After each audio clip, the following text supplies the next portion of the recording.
Rise and shine, ladies and gentlemen. We are on our way to look at a car today to hopefully buy and fix up to make a little bit of profit. I'm Macho. This is Macho Motors. Let's get it done.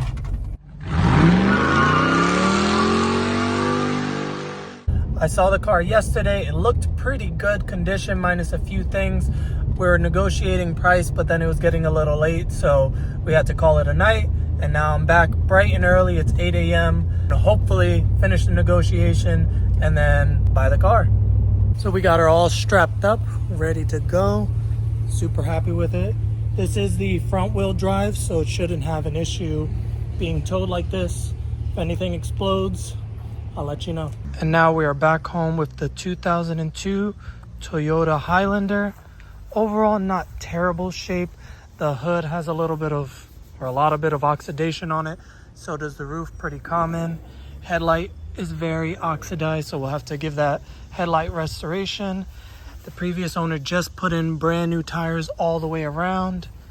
But overall, the body has no real dents or major scratches on it. There's this here that we can buff out a little bit. Interior is pretty dirty.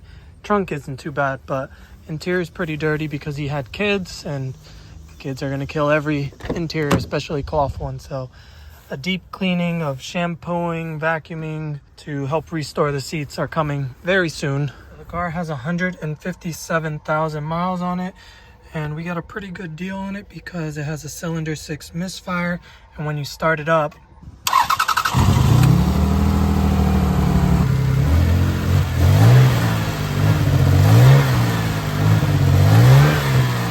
it sounds very rough and runs very rough. So it has this issue, and also you can see here that there's tons of grooving on the front brake rotors, and when you drive it, it sounds terrible. It sounds like metal on metal. So we need new brakes and to fix the misfire. So the previous owner said he replaced the spark plugs on it, and he said he replaced one of the coils around a year ago. So we're going to take a deeper look into the engine and see what's going on. So I already loosened up the cover here to take this off. Cylinder 6 is this one here, and you can see he even told me that he put in a cheap spark plugs in here. Spark plug coil. All of these are original, but this is the only one that's given us a misfire. So we're going to unplug the connector. There we go. Open this up, and that was surprisingly very loose. Like, I put no effort into opening it, so I wonder if it was just loose, but I doubt it. Pop this off. No name brand anything on it versus these say Denso plug. It doesn't look too bad. These are Denso, so that's a good brand. And the I don't remember what it's called, but this point here looks fairly new and doesn't look like there's any crazy corrosion, so I'm definitely going to keep this. And it doesn't look like it's the spark plug issue. We're going to just throw parts at it instead of diagnosing, because that's the way I work, and I like to waste money on things I don't need, because that's how making profit on flips work. New ignition coil just came in. We're going to plop her in, hoping for the best, because the Denso spark plug was like $80 or $90 versus this was like a $20 one. If it makes our misfire go away, it's a win.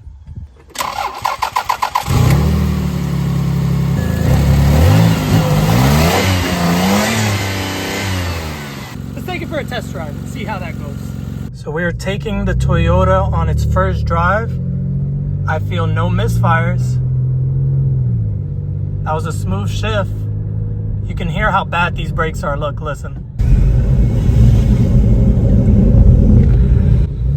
How people drive on brakes like that, I have no idea. But yeah, she's running smooth, shifting smooth. I'm pretty sure the ignition coil fixed it, and we don't have a check engine light anymore, which is a huge plus. So I've been driving around the Toyota Highlander a little bit with the new ignition coil. I haven't felt any symptoms of a misfire, which is awesome. I'm super happy about that. So now, while we wait for all the brakes to come in, we're going to get into cleaning up the interior, because we can see there's tons of staining on the carpets and pretty much everywhere.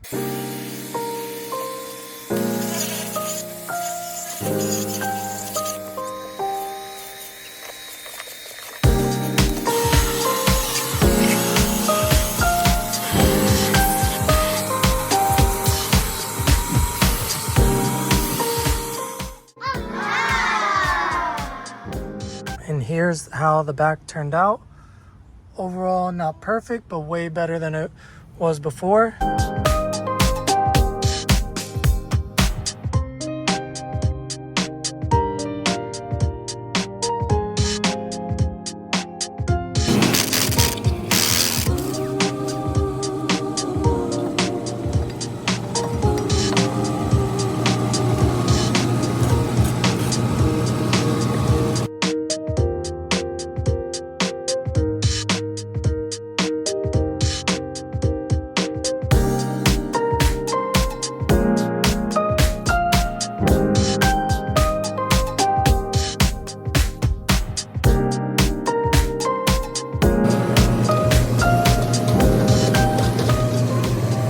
Here's the finished product.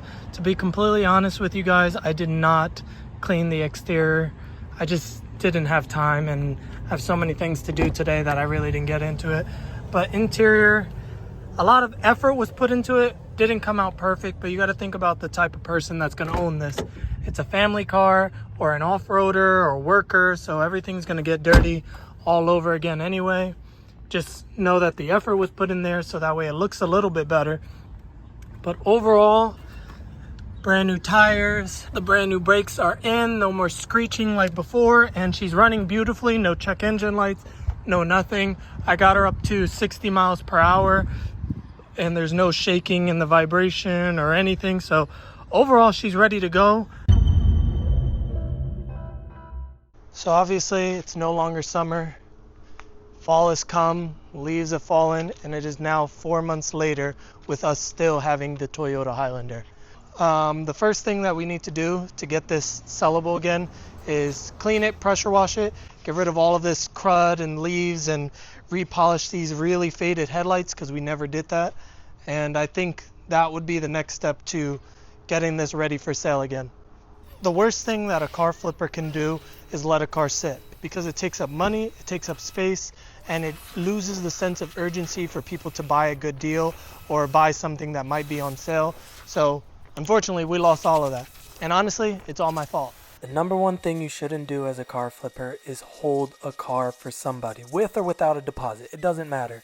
Because I had a guy, super nice, wanted the car. We agreed on a price, and he said, give me 1 week to be able to buy the car. He was a disabled veteran. He really hit me hard with the sob story, so I said, no problem, I'll hold the car for you.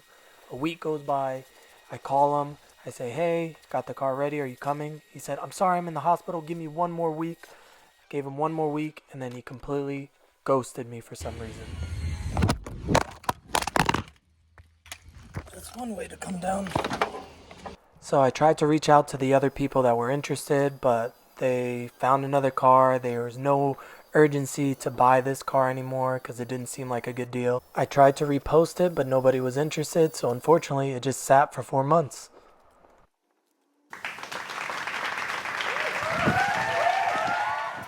So we're starting over from scratch, cleaning the car, making it brand new again, and hopefully reposting new pictures will find a new buyer for us. So I ran out of storage, but here is how the Toyota Highlander came out. The headlights are beautiful. Don't know why I didn't do that before. We still have the clear coat fading on the hood, which I can't do anything about that besides getting a new hood or repainting it, which we're not going to do for the price we're selling it. And the whole body came out beautiful. Hey, Mr. Squirrel. I see you. Oh, bye, Mr. Squirrel. I'm happy that we're back on track, and we're going to relist her up for sale now. So it's 1 day since I cleaned and reposted the Toyota Highlander, and I woke up to all of these messages. Some people scheduled appointments to come see it. We'll see. Somebody said they're coming in an hour, so we may be able to sell the car in 1 hour from now. So let's see. And just like that, the Toyota Highlander has sold in just 24 hours after I relisted it. It took a whole 4 months, and honestly, 2 people ended up showing at the same time and getting into a little bit of a bidding war, and they got a little upset.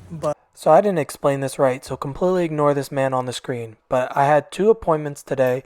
One was for 10 a.m., one was for 1 p.m., and Both of them showed up at 1 p.m. Obviously, one person was late, one person was on time, so I gave the on-time person first dibs. He ended up liking the car, and we agreed on a price, but the guy that was late tried to bid higher, and I still sold it to the guy that was on time.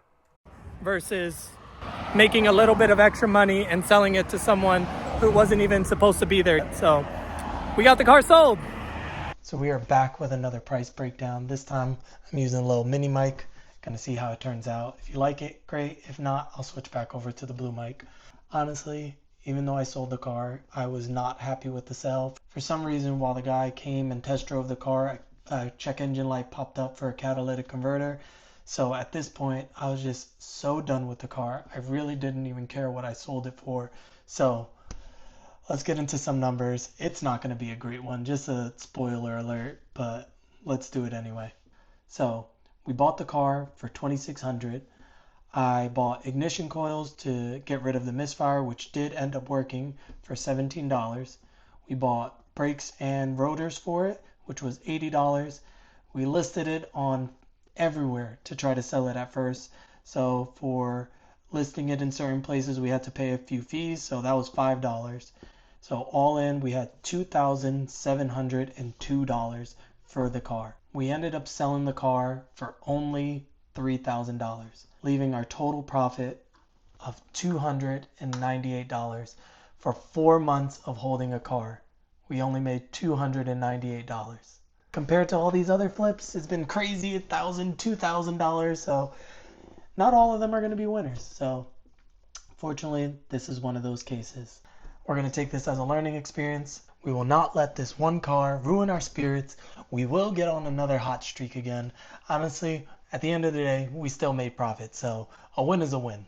A win is a win. Thank you guys for watching. Hope you guys been enjoying this flip series. I really am thankful for this following that I've gained so fast, and just everyone commenting and just talking about the videos and just telling me tips on how to improve. I really appreciate it. So if you have any tips on things I could have done better with this car or better ways to record, leave them in the comments down below. Many more Macho Motor flips are coming in the future, so stay tuned.